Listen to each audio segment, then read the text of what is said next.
M Q M Pakistan کے senior رہنما انیس احمد قائم خانی نے 9 اگست کو سرجانی ٹاؤن میں ہونے والے احتجاجی جلسے کا مقام کا دورہ کیا۔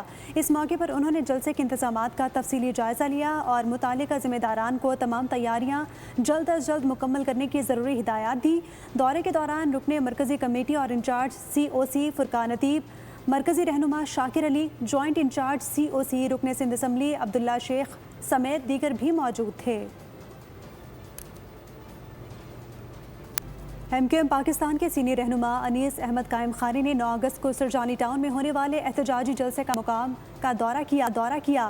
اس موقع پر انہوں نے جلسے کے انتظامات کا تفصیلی جائزہ لیا اور متعلقہ ذمہ داران کو تمام تیاریاں جلد از جلد مکمل کرنے کی ضروری ہدایات دی۔ دورے کے دوران رکن مرکزی کمیٹی اور انچارج سی او سی فرقان عتیب، مرکزی رہنما شاکر علی، جوائنٹ انچارج سی او سی رکن سندھ اسمبلی عبداللہ شیخ سمیت دیگر بھی موجود تھے۔